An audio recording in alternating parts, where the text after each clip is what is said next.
আমন্ত্রণ এসএটিভি দুপুরের সংবাদে, সঙ্গে আছি আমি ইফাতারা সুরভি। শুরুতেই বিআরবি শিরোনাম। বাংলাদেশ উপকূলে আঘাত হেনেছে ঘূর্ণিঝড় মোরা। কক্সবাজার ও ভোলায় 4 জন নিহত, ব্যাপক ক্ষয়ক্ষতি সহ কক্সবাজারে 40টি গ্রাম প্লাবিত। অপ্রদর্শিত অর্থ জরিমানা দিয়ে বিনিয়োগের সুযোগ দেয়া যেতে পারে, মন্তব্য মীর নাসিরের। প্রশ্রয় দেওয়ার সুযোগ নেই বললেন আহসান মনসুর। 7 দিনের মধ্যে সিলেট নগরী ফুটপাত অবমুক্ত করতে আদালতের নির্দেশ, ব্যবস্থা নিতে হকারদের আশ্রয়দাতাদের তথ্য সংগ্রহ শুরু। লোডশেডিংয়ে বিপর্যস্ত হয়ে পড়েছে বগুড়া ও পিরোজপুরবাসী, চাহিদার তুলনায় মিলছে না বিদ্যুৎ, সাবস্টেশন বসিয়ে সরবরাহ নিশ্চিতের দাবি। ঘূর্ণিঝড় মোরার আঘাতে কক্সবাজার ও ভোলায় 4 জন নিহত হয়েছে। এছাড়া ব্যাপক ক্ষয়ক্ষতি সহ প্লাবিত হয়েছে কক্সবাজারে 40টি গ্রাম। এদিকে আঘাত হানার পর ঘূর্ণিঝড় মোরা বৃষ্টি ঝরিয়ে ধীরে ধীরে দুর্বল হয়ে নিম্নচাপে পরিণত হয়েছে। বেলা 11:30টার দিকে চট্টগ্রাম, কক্সবাজার, হাতিয়া, কুতুবদিয়া, সন্দ্বীপ, ভোলা, চাঁদপুর, নোয়াখালী, সীতাকুণ্ড সহ বড় এলাকা জুড়ে ছিল এই ঘূর্ণিঝড়। এতে বাড়িঘর সহ গাছপালার ব্যাপক ক্ষয়ক্ষতি হয়। পাশাপাশি জোয়ারের পানিতে কক্সবাজারে তলিয়ে গেছে নিম্নাঞ্চলের 40টি গ্রাম। এসব এলাকায় ঝোড়ো হাওয়া সহ এখনও বৃষ্টি হচ্ছে, তবে আরও বৃষ্টি ঝরিয়ে এটি দুর্বল হবে। কিন্তু সতর্কতার সংকেতে এখনও জারি রাখা হয়েছে। ঘূর্ণিঝড় পূর্ববর্তী আবহাওয়ায় ফিরে যেতে আরও 10 থেকে 12 ঘন্টা লাগবে বলে জানানো হয়েছে। ঘূর্ণিঝড় মোরা সকাল 6টার দিকে 135 কিলোমিটার বেগে টেকনাফ উপকূলে আঘাত হানে। এরপর কক্সবাজার, চট্টগ্রাম উপকূল অতিক্রম করতে শুরু করে। সকাল 7:30টার দিকে এটি কক্সবাজার উপকূল পার হয়ে চট্টগ্রামের দিকে অগ্রসর হয়। এ সময় বাতাসের সর্বোচ্চ গতিবেগ ছিল 117 কিলোমিটার।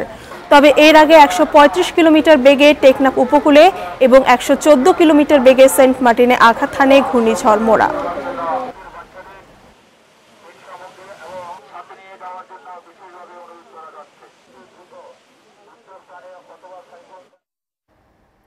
এদিকে আবহাওয়া অধিদপ্তরের পরিচালক শামসুদ্দিন আহমেদ জানিয়েছেন, প্রবল ঘূর্ণিঝড় মোরা সকালের দিকে বাংলাদেশের কক্সবাজার টেকনাফ উপকূল অতিক্রম করে ভারতের মিজোরাম এলাকায় বৃষ্টি ঝরিয়ে স্থল নিম্নচাপে পরিণত হচ্ছে। সকালে আগারগাঁওয়ে আবহাওয়া অধিদপ্তরে এক ব্রিফিংয়ে তিনি এই তথ্য জানান। তিনি আরও জানান, মোরার প্রভাবে চট্টগ্রাম, কক্সবাজার এলাকায় বৃষ্টির সাথে ঝোড়ো হাওয়া বয়ে যাচ্ছে। দেশের অন্যান্য এলাকার আকাশ মেঘলার পাশাপাশি কম বেশি বৃষ্টি হচ্ছে। উপকূলীয় এলাকায় বৈরী আবহাওয়ার কারণে এখনও চট্টগ্রাম ও কক্সবাজার সমুদ্র বন্দরকে 10 নম্বর এবং মংলা ও পায়রা সমুদ্র বন্দরকে 8 নম্বর মহাবিপদ সংকেত দেখাতে বলা হয়েছে। ঘূর্ণিঝড় পরবর্তী 12 ঘন্টায় দেশের উপকূলীয় এলাকায় ঝড় বৃষ্টির ঘনঘটা থাকতে পারে। এর প্রভাবে আগামী কদিন সারা দেশে মেঘ বৃষ্টির পূর্বাভাস দিয়েছে আবহাওয়া অফিস। প্রবল ঘূর্ণিঝড়ের আবহাওয়া, এই বৃষ্টিপাত, ঝড়ো হাওয়া, এই ধরনের বৈরী আবহাওয়া আরও 12 ঘন্টা, কমপক্ষে 12 ঘন্টা অব্যাহত থাকবে। কক্সবাজার উপকূলের পরিস্থিতি জানবো সহকর্মী আহসান সুমনের কাছ থেকে।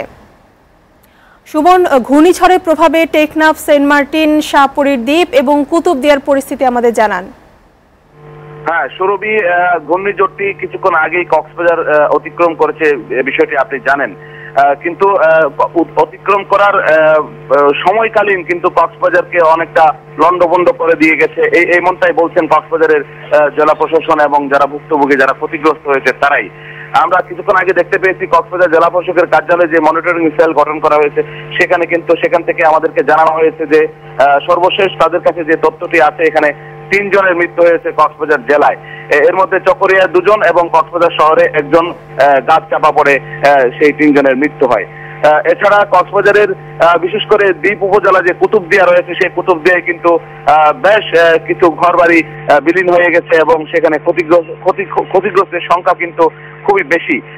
যেহেতু সেটি দ্বীপের মধ্যেই উপজেলাটি, সেই কারণে আঘাতটি কিন্তু সেখানেই খুব বেশি হয়েছে। তাছাড়া টেকনাফ এবং চকরিয়া, পেকুয়া উপজেলা সহ আরো বেশ কটি উপজেলায় কিন্তু ব্যাপক ক্ষতিগ্রস্ত হয়েছে। বিশেষ করে কক্সবাজার শহরের সমিতিপাড়া এবং কুতুবদিয়া পাড়া এলাকায় কিন্তু এখন নিম্নাঞ্চল প্লাবিত হয়ে গেছে এবং সেখানকার মানুষগুলোর তাদের দুরবস্থা, তাদের যে ক্ষয়ক্ষতির পরিমাণ কিন্তু অনেকটা বেড়ে গেছে।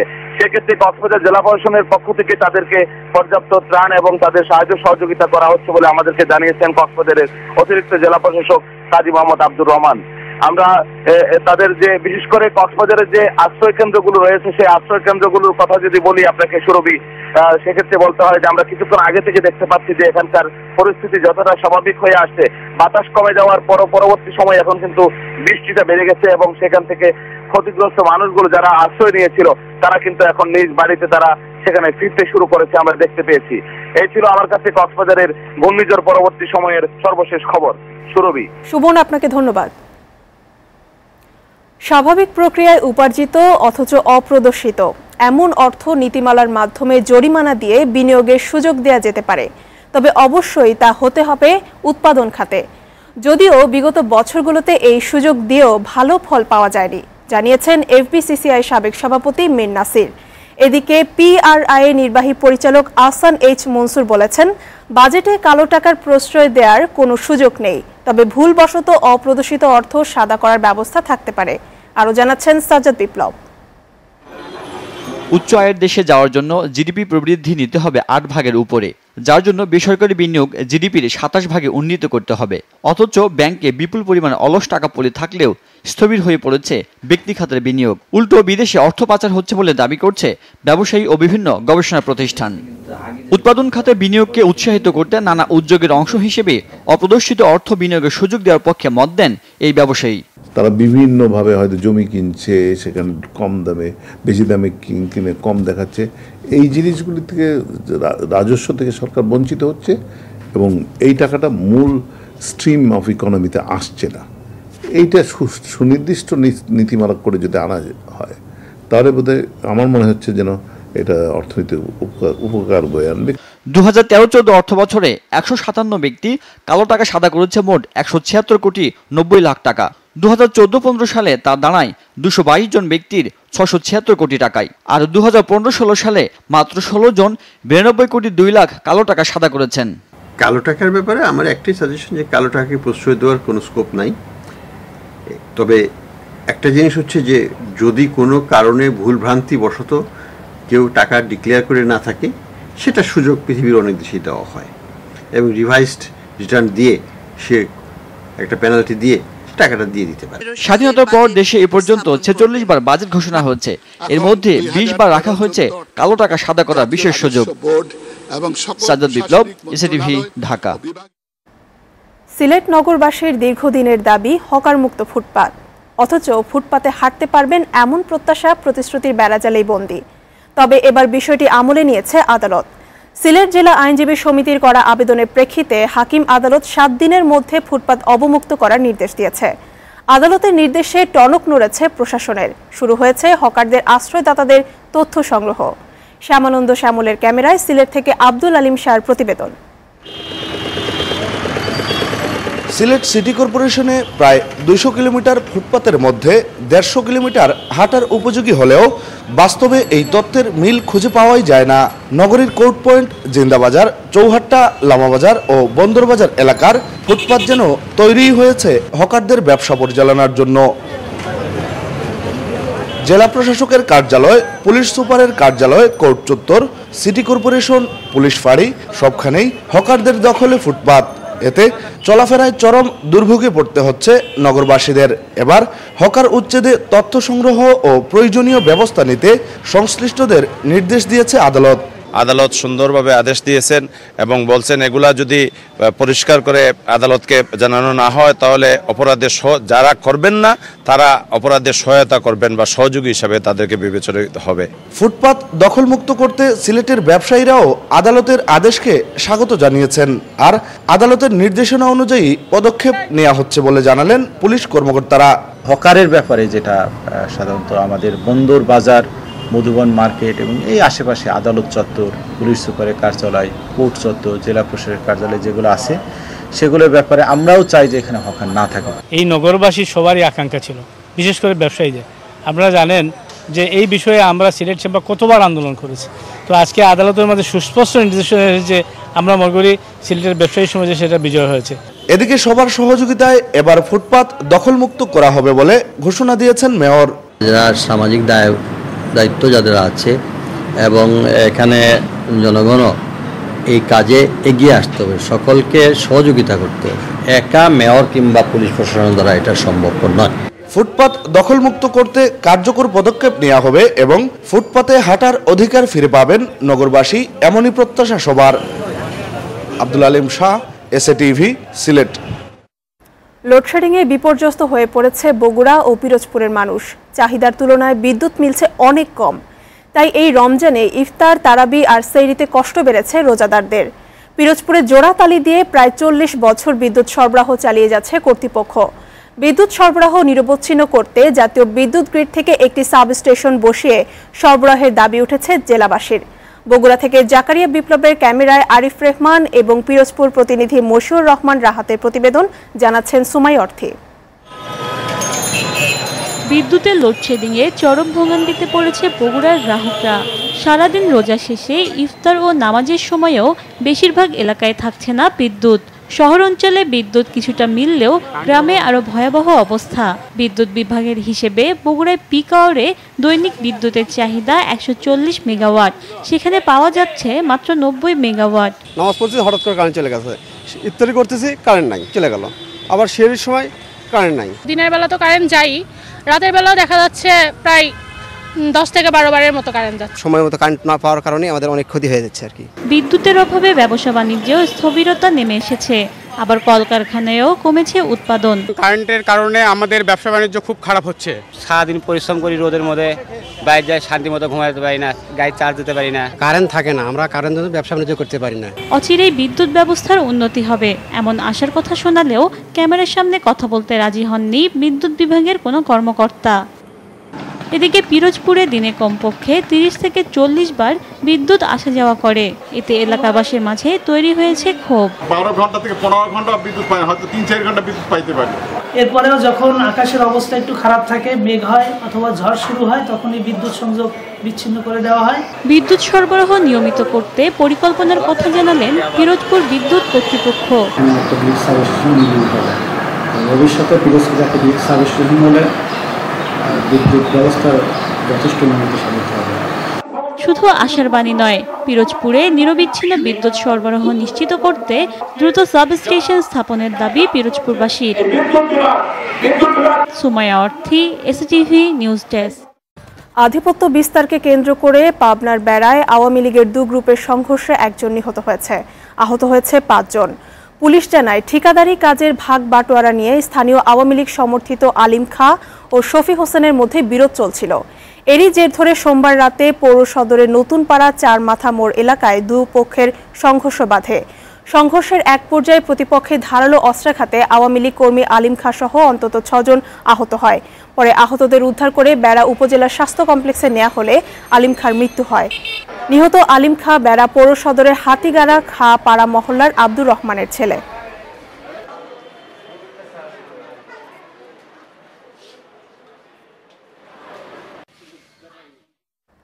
কুড়িগ্রামের রাজারহাটে 149 রিফিউজি পরিবারকে পুনর্বাসনের জন্য সরকারিভাবে বন্দোবস্ত দেয়া খাস জমি দখল করে নিয়েছে ভূমিদস্যুরা। উচ্চ আদালতের রায় পেলেও ভূমিদস্যুদের পেশিশক্তির কারণে পরিবারের কেউ জমিতে নামতে পারছে না। এখন প্রশাসনের কাছে ধর্ণা দিয়েও সহযোগিতা পাচ্ছে না তারা। কুড়িগ্রাম প্রতিনিধি বাদশা সৈকতের প্রতিবেদন, জানাচ্ছেন মেজাবিনিউনা। 1947 সালে ভারত পাকিস্তান বিভক্তির পর ভারতের আসাম রাজ্য থেকে 149টি রিফিউজি পরিবার কুড়িগ্রামে আশ্রয় নেয়। 1955 সালের 19 এপ্রিল দুদেশের সরকারের সমঝোতায় রাজারহাটের হরিশ্বর তালুক মৌজায় পরিবারগুলোকে পুনর্বাসনের জন্য 157.30 একর জমি বন্দোবস্ত দেয়া হয়। মুক্তিযুদ্ধ পরবর্তী সময়ে ভূমিদস্যুরা কয়েক দফা বাড়িঘরে আগুন লাগিয়ে বিভিন্ন সময় 8 জনকে হত্যার পর তাদেরকে উৎখাত করে। পরিবারগুলো এখন ছিনাই ইউনিয়নের মিরের বাড়ি এলাকায় মানবেতর জীবনযাপন করছে। প্রতি পরিবারকে 1 একর 34 শতক করে জমি বরাদ্দ দেওয়া হয়। আমরা সবাই লাভ ধরছি, আমাদের গুলি করবো, তারপরে আমরা জোরাত করে ভিক্ষা চাই, আমরা যান ভিক্ষা চাই, এখানকে সরে আইছি। কত বাচ্চা কত করে কত নিয়ে গেলাম। 149টি পরিবারের সদস্য সংখ্যা দিন দিন বেড়ে যাওয়ায় বেড়েছে দুর্ভোগও।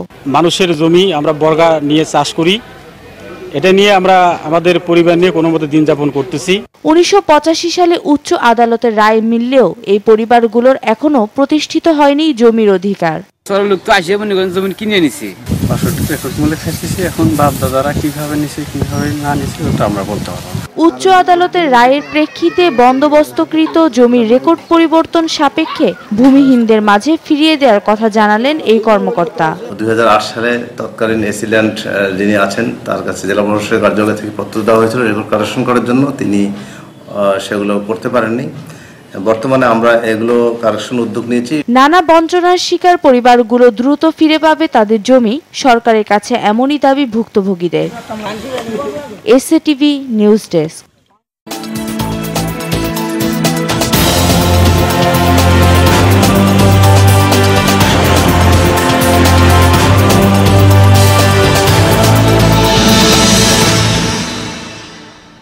ঢাকায় জন্ম নেয়া রওশনারা মাত্র ৮ বছর বয়সে মা বাবার সাথে পাড়ি জমান যুক্তরাজ্যে।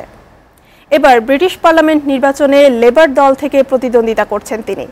বাংলাদেশি কমিউনিটি সহ সাধারণ মানুষের জন্য কাজ করতেই ব্যবসায়ী স্বামীর উৎসাহে রাজনীতিতে যোগ দেন রওশনারা। এরপর দীর্ঘদিন দলের জন্য কাজ করার পর নির্বাচনে প্রার্থী হয়েছেন বলে এসএটিভিকে জানিয়েছেন তিনি। লন্ডন থেকে হেফাজুল করিম রকিবের প্রতিবেদনে বিস্তারিত। নির্বাচনকে সামনে রেখে পুরোদমে প্রচারণা চালিয়ে যাচ্ছেন প্রথমবারের মতো মনোনয়ন পাওয়া রওশনারা।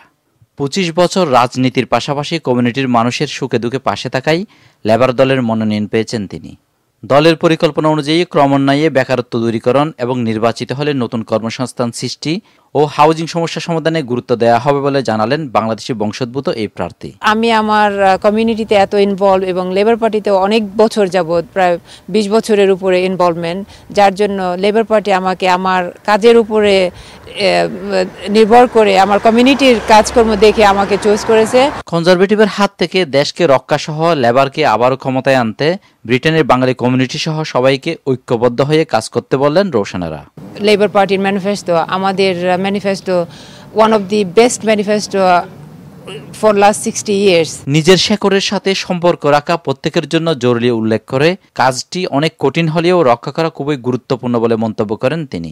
বাংলাদেশের সঙ্গে আমাদের ইংল্যান্ডের সঙ্গে যাতে আরও স্ট্রং রিলেশনশিপ বিল্ড আপ করা যায় সেজন্য আমি আমার আপ্রাণ চেষ্টা করব।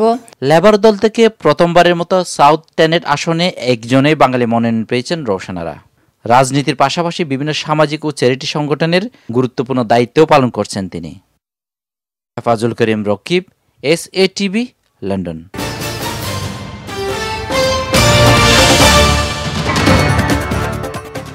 চ্যাম্পিয়ন্স ট্রফির আগে আজ শেষ প্রস্তুতি ম্যাচে মাঠে নামবে বাংলাদেশ।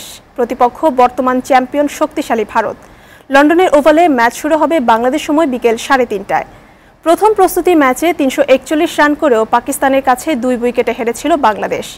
ওই ম্যাচে তামিম সহ ব্যাটসম্যানদের প্রস্তুতি মোটামুটি ভালো হলেও বোলাররা ম্যাচে জয় আনতে ব্যর্থ হন। বিশেষ করে শেষ দিকে খারাপ ফিল্ডিং এবং ডেথ ওভারে বাজে বোলিংয়ের কারণে ম্যাচ হারতে হয় বাংলাদেশকে। ম্যাচ হারলেও তামিম ইকবালের সেঞ্চুরি ইতিবাচক ছিল মাশরাফিদের জন্য। তবে ভারতের বিপক্ষে কঠিন পরীক্ষা দিতে হতে পারে বাংলাদেশকে। কোহলি বাহিনী তাদের প্রথম প্রস্তুতি ম্যাচে নিউজিল্যান্ডকে বৃষ্টি আইনে 45 রানে হারিয়েছে। 1 জুন স্বাগতিক ইংল্যান্ডের বিপক্ষে ম্যাচ দিয়ে চ্যাম্পিয়ন্স ট্রফির মিশন শুরু করবে বাংলাদেশ।